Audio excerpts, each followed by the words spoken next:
exciting day.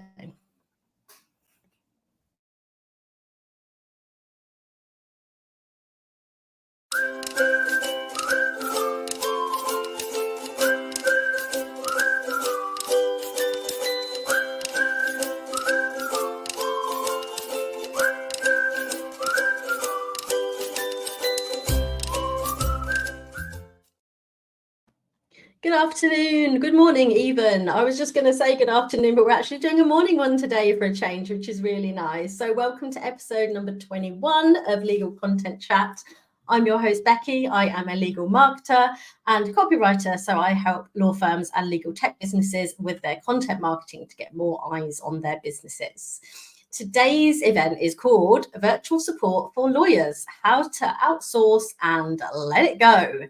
So I'm joined by the delightful Kellie Simpson. Kellie is a VA specialising in not marketing support. Sorry, I'm not very with it this morning. Woke up, Becky. I've only had one cup of coffee.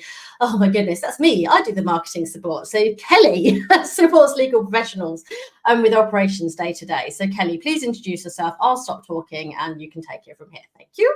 Yeah. Thanks, Becky. Yeah, my name is Kellie Simpson. I am the founder and director of Kellie Simpson Legal Limited, and we offer virtual business support to lawyers and law firms.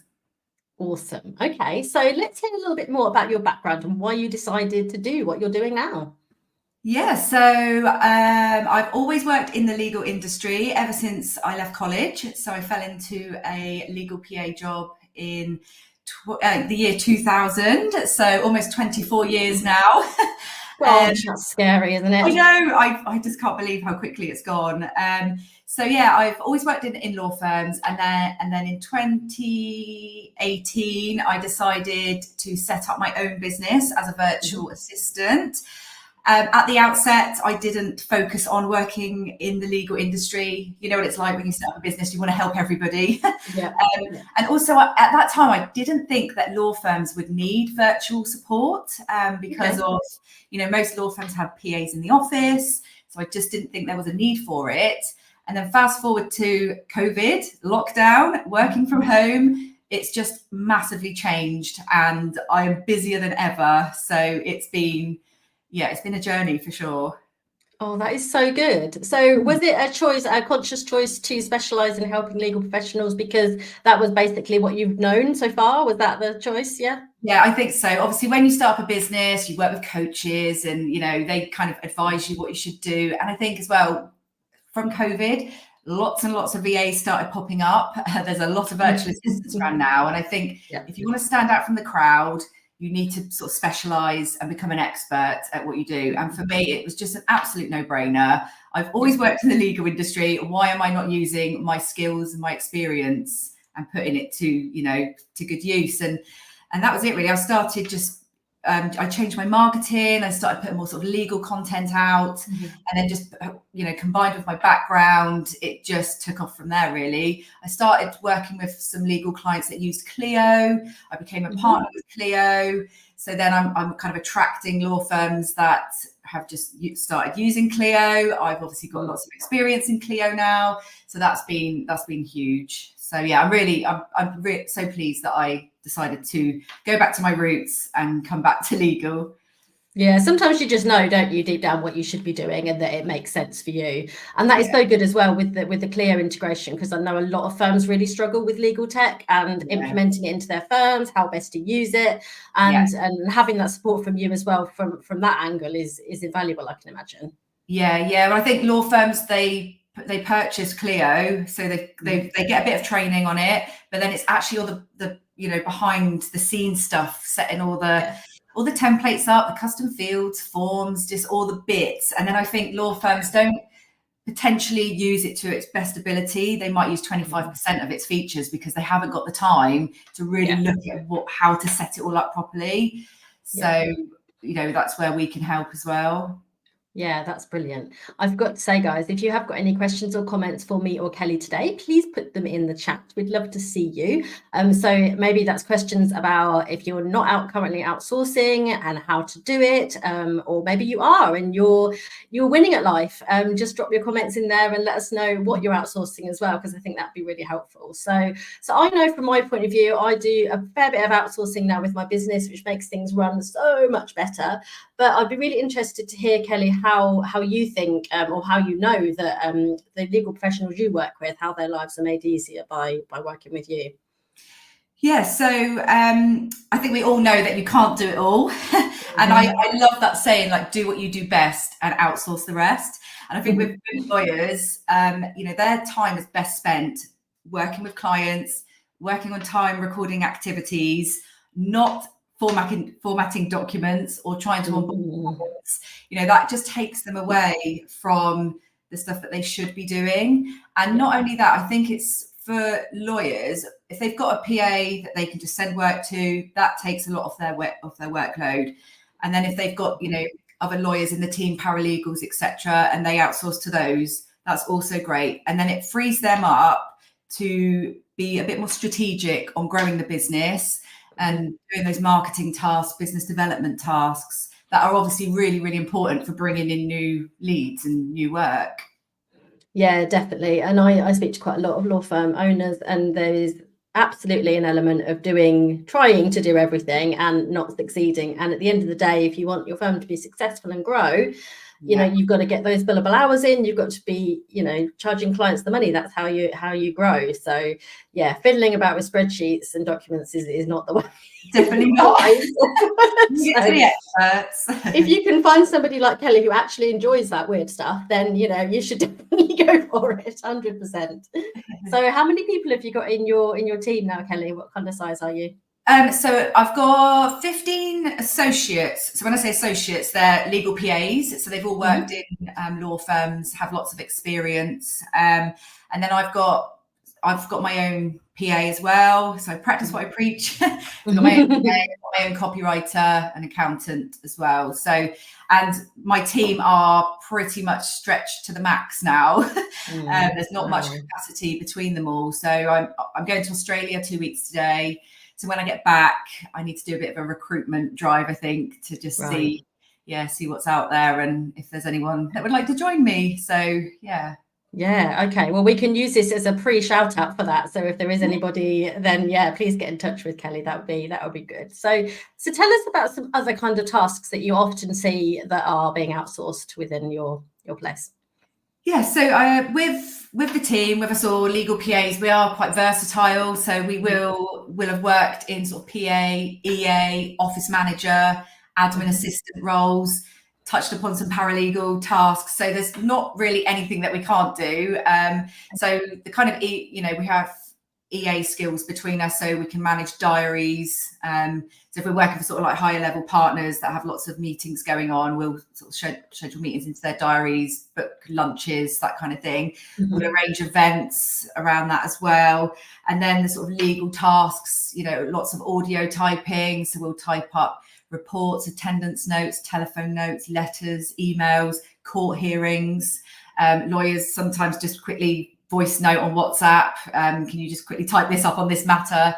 And then, onboarding clients, that's quite a big one. We do a lot of that. And that's anything from actually implementing a process, because law firms, the lawyers might just be sending an engagement letter out, doing the KYC, but there's not really a proper process step by step in place. So we'll come in and help with that. We'll also write the sort of process guide to go with it.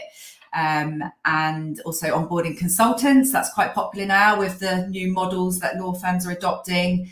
Not all law firms are employing lawyers. They're working on that consultancy model. So we do a lot of onboarding of consultants as well, sending their consultancy agreements and getting them all set up with their IT.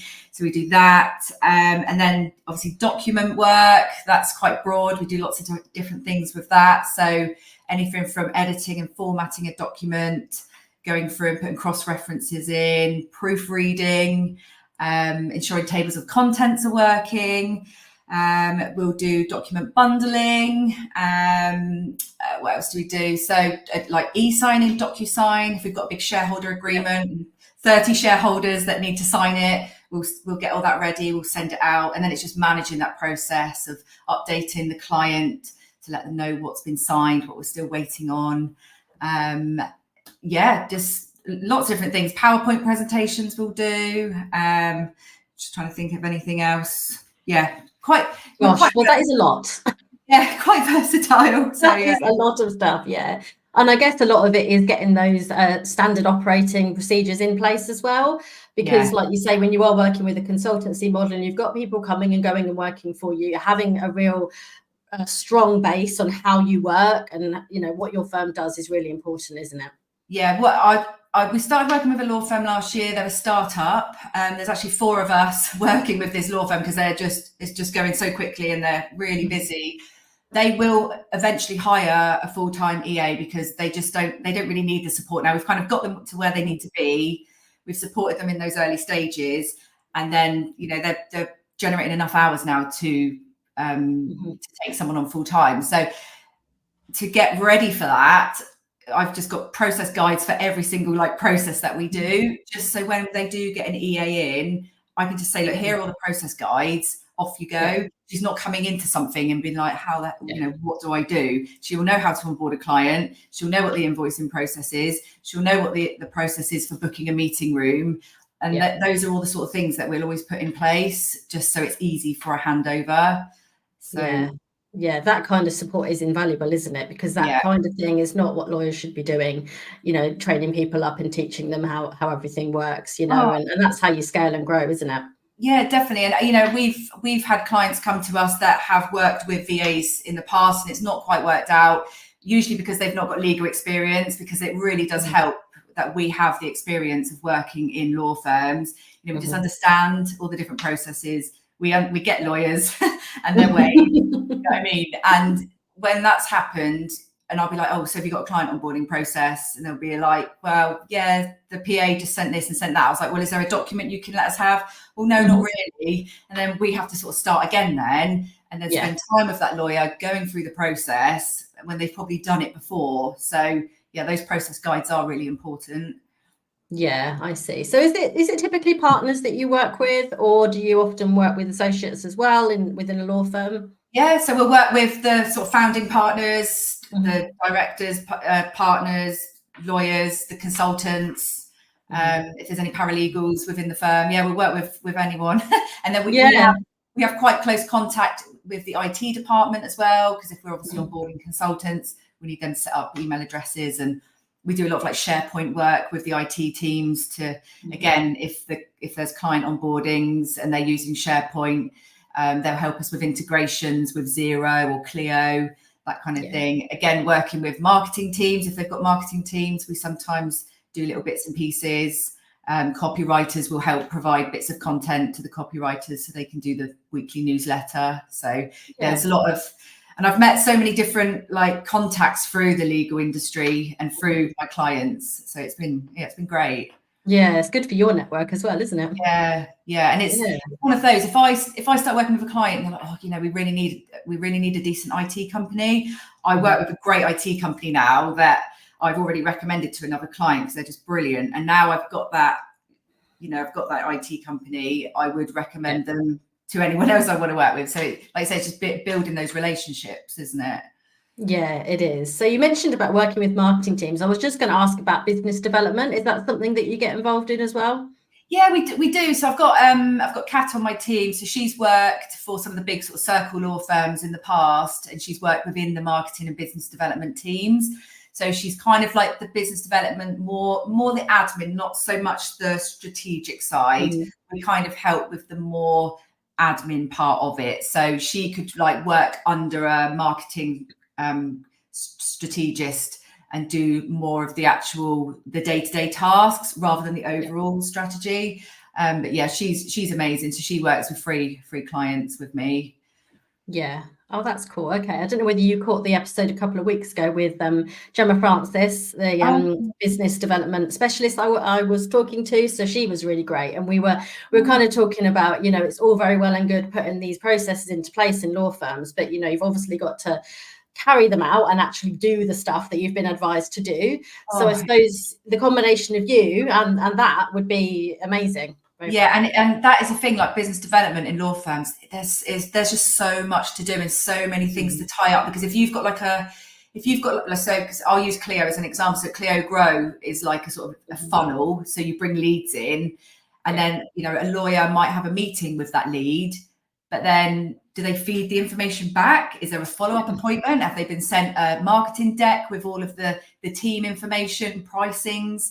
And it's just always having that follow-up and making sure that lead doesn't go cold. It's like keeping it warm. Do they need to be added to a mailing list? Have they got the right tags to be sent the right newsletters? And there's just so many little bits that need doing, and it's so time consuming. And I think that's where admin can be sometimes, you know, I don't know what the word is. If people think, oh, it's only admin, but actually admin is so important, and it really is the foundations of the business when it's done right. If it's a complete mess, then that's when things get missed and fall through the cracks. Yeah, it's only admin. You surely know about it when it goes wrong, don't you? Or if it's not set up correctly in the first place. But it's like we all have life admin, don't we? At home, you get emails and you get letters, and you've got to ring up for this, and that's got to go into the calendar. And, you know, I'm quite good with all of that at home. Tell me about it. We've been having a house extension that's been going on for, well, it feels like my entire life, but it's a few months. And like that, even without the rest of my life admin, is ridiculous how much there is to do, and chase builders and pay stuff. And, you know, you feel like you're project managing that as well as everything else. So and it's funny you touch upon that, actually, because some clients, when we work with clients, if we're working with a lawyer or a consultant just solely for them, they're paying us to support them. So we don't just cross the line at or stop the line at it's only legal support. You're paying us. So if you want us to help you arrange a holiday for your family, or you want us to book a restaurant, you know, for your daughter's birthday, or you need flowers sending, we do a lot of like lifestyle stuff as well. So we can help with, you know, ringing around plumbers or researching different things. So it kind of extends into life admin as well sometimes. Oh, okay. Maybe we should have a chat. Maybe I need you in my life. Maybe you could project manage my builders. That'd be amazing. Although I think they might be out of capacity for anybody else. So I've got a note here about why you should be working on your business and not in it, which I think is good advice for all of us. What are your thoughts about that? Yeah. So, I mean, obviously, as a founder and director of my own company, I am testament to sometimes working too much in the business, which I guess means you're completing sort of day-to-day client tasks. You're getting wrapped up in the doing, and they're all tasks that can be easily outsourced. When you're working on your business, you're investing more time and energy on building your business. So you're working more strategically on how can I make this better? How can I improve that? So like with my business, when I'm working on it, I'm like, right, I can sort of see where I need to hire some new associates now, because the capacity's, you know, running out. And then I'm thinking like Clio work, I get various Clio inquiries, but I don't have the capacity, and I can't really take that work on anymore. So I'm like, do I train someone up to help me with the Clio stuff? And then that could be like an extension of the business. Do you know what I mean? So I'm thinking of how I can start to grow more. And that's where I think people need to have that, or say people, lawyers, they need to sort of put that CEO hat on and start to think strategically and pull away from the day-to-day, and then start working more on the strategic tasks of growth. So I mentioned before we came on the call, I'm going to Australia in 2 weeks' time. I want to be able to go away for 3 weeks and not have to do any client work, because it's a holiday. Obviously, I'll be on Slack with my team, and if there's any emergencies, I'll be around. My PA's got access to my inbox, so she'll look after my emails. I've been kind of working up to this day, So I've been like putting things in place. So I've put an associate with that client, and I've given her training to make sure she knows what she's doing. That client's now sorted. You know, I'm putting things in place so that I can go away and not have to worry. And then when I come back, I'll just leave everything as it is, and I'll feel like, oh, you know, I've got time now. I can really like work on the business and see, you know, what needs doing and how I can grow it, you know, further. Yeah, that's really cool, because it's almost like you're running a little mini experiment to see how it will go when you're not there. So then you've got the space. And I think when you're working on your business, if you haven't outsourced properly or enough, you don't have the headspace to think like, about opportunities or anything, do you? I think like when you're bogged down, and I've certainly had those moments where I can't even think past tomorrow, let alone how I'm going to grow my business and scale. So it's having those times to actually think, which is what comes with outsourcing, isn't it? Yeah, and I can already tell now. I mean, I've got a couple of weeks left, but I feel like my mind is already starting to become emptier of client stuff, because I'm handing stuff away, you know, I'm outsourcing it. And all right, it does take a bit of time, because I have a lot of calls with my team to go through things. I train them, but I think it's having that sort of like leadership mentality as well. I want to be a good leader. I used to be a senior PA in my last role. So I had a team of PAs that I managed. So I kind of like that side of it. I like looking after them. And I guess it's like being a mentor in a way. So I do enjoy that, and I like to give them opportunities to do different things. So that's part of my job that I really enjoy. And I think with lawyers, it's also having that mindset of, you know, looking after the team and trusting them that they can actually do this task, and, you know, delegating it out and letting them get on with it, and maybe giving them a little bit of training on what needs doing. Once they've done it and they've done a good job, you know that you can send them more work then. It's just try not to keep hold of everything yourself, because you're worried that no one else can do it as good as you. Oh, that was actually what I was going to ask you next. And I know that's a really common concern when it comes to outsourcing, and the letting go part can be a real challenge for some people. I would dare say, especially in the legal industry, you know, often perfectionism mentality. There's a lot of, you know, nobody can possibly do it like I can do it, which I guess is true to a certain extent, because we're all very different. But how would you advise somebody that's really struggling to let go?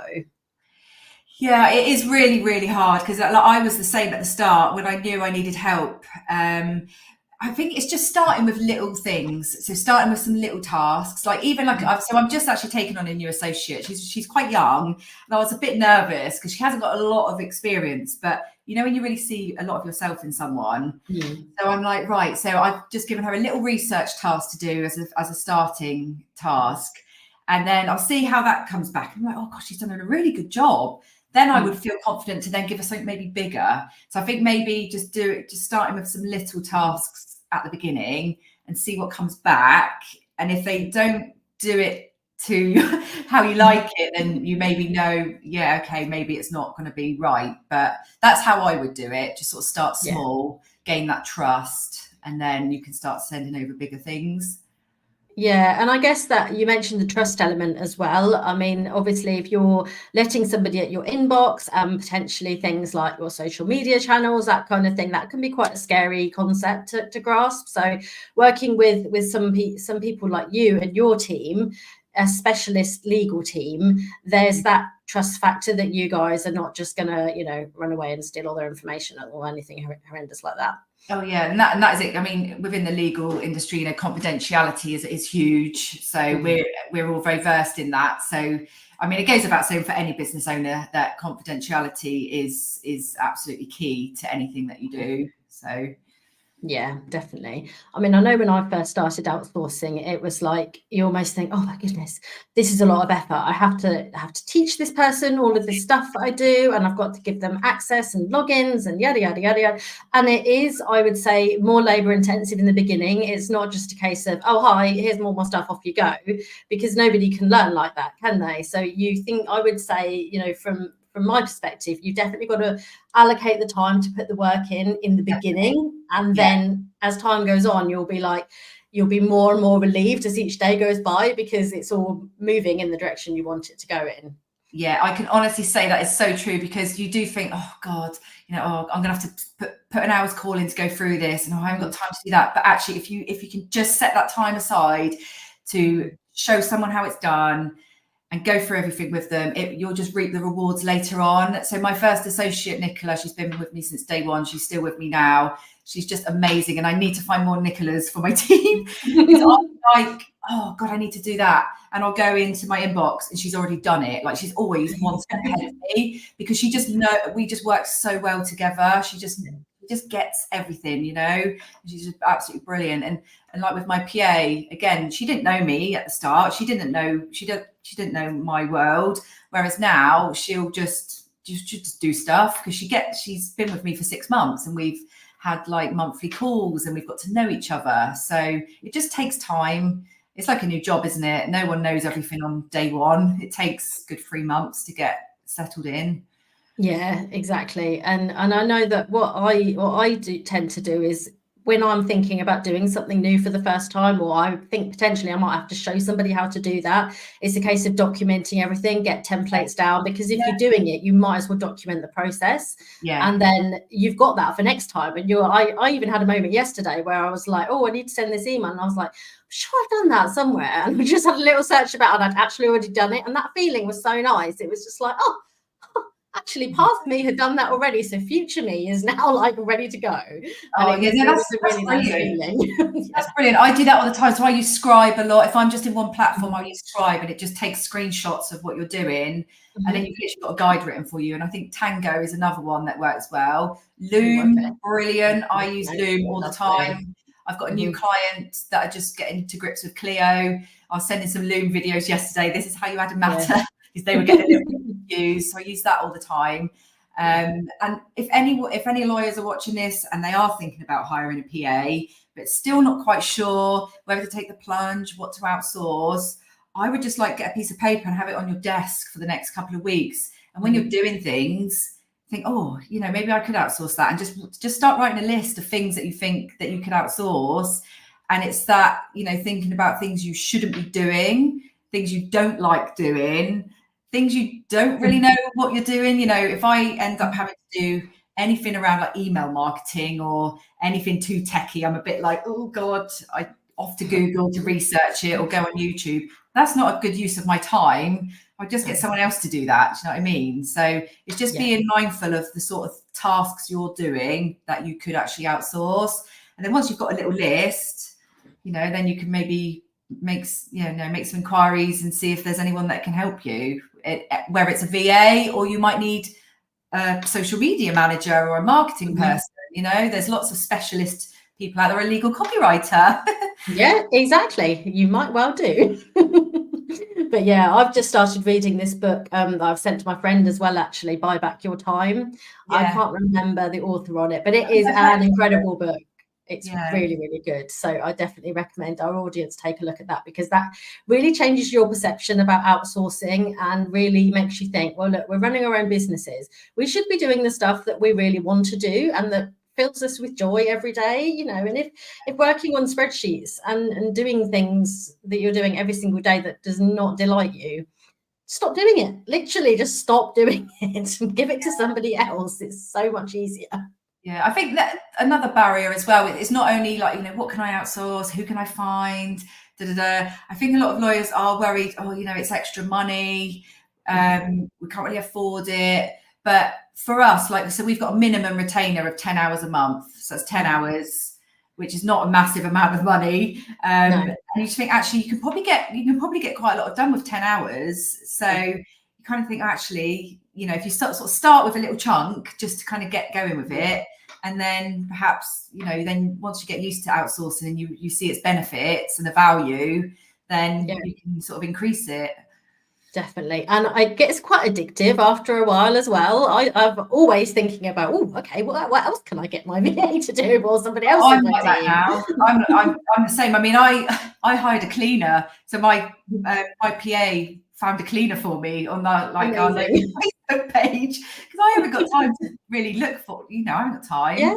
She found the cleaner for me. She'll just find train times for me. She'll book hotels for me now. She'll put it all in my Yeah. calendar, so I don't need to worry. Like, train tickets are in my calendar. It's great. I love it. How dreamy. Yeah, I did invest in one of those little robo hoovers at Christmas. And it's like, it really feels like multitasking. I can just set that to go and I can come and work or take the dog out for a walk. And I know when I get back, all of my floors are going to be clean. And it's just game changing. I can't even explain. No, it is definitely. Stuff like this we all need to be doing in our lives. I'm telling you, let's use technology to our advantage. So yeah. So just before we wrap up, is there any kind of technology that you would, I know you touched on a couple of software to use, but is there anything else that you particularly recommend for, making more use of our time, really? Anything that you use every day? Oh God, that's a good one. Sorry, it's an ad hoc question. I wasn't going to ask you this one. It's just popped into my head. It's a surprise question. Yeah, well, I'm actually working with a coach at the minute. She was my first ever coach when I started up my business. And it's all just about working more strategically with time. So it's planning planning my week, planning my day, planning my week, planning the month, and planning the quarter. And I'm actually like blocking time to do complete free tasks a week. So I'm going to be putting some more content out on this actually, because it's just been so useful for me. So kind of breaking down your goals and then just having 3 tasks per week and completing those. And one of the first things I did was actually turn off my notifications, because I get email notifications popping in and I'm so bad at jumping from one thing to another. Yeah.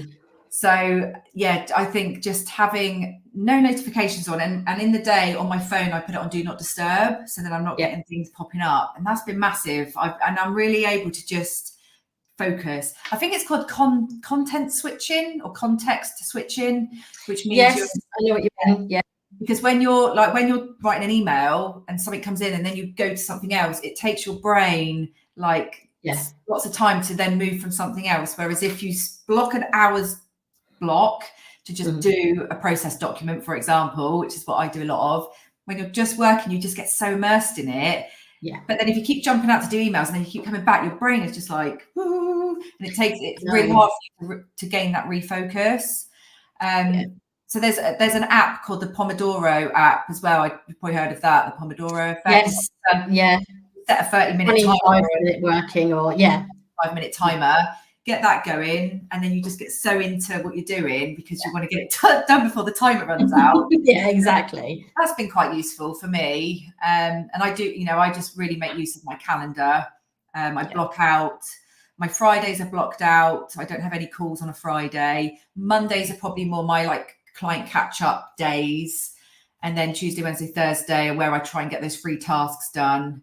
And I'll have client calls. So just trying to be a bit more mindful with your calendar. And that's again when we start working with lawyers.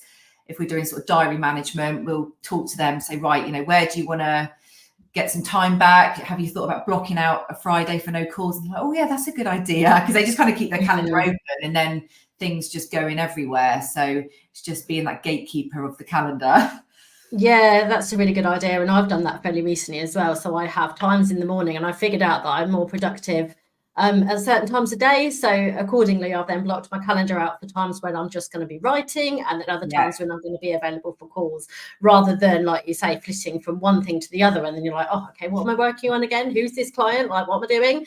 It's so much easier to do that. And I've got a new rule, checking my emails twice a day. I'm only a couple of days in and it's really, really hard. Yeah, I'm so bad. I'm in and out my inboxes like a blooming yo-yo.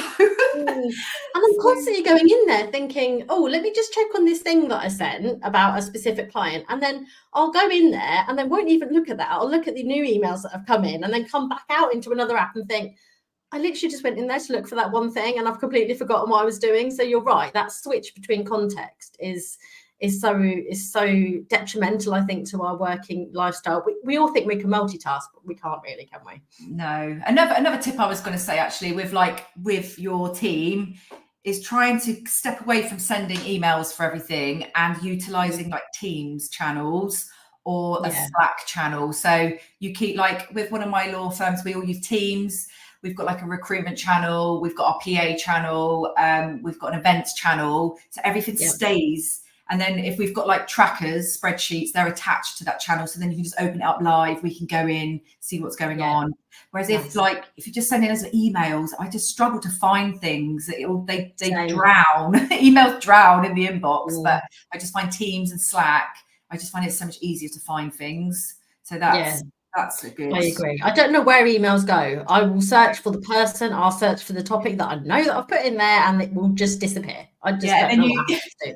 You chase someone for something. They're like, "Oh, I sent it to you on this day," and you're like, "Oh, I couldn't find it." And then you just feel like a complete idiot, don't you? And it's not fun. It's not fun for anybody involved. Inboxes are just the bane of all our lives, aren't they? When you're a VA, you have about 10 inboxes because you have.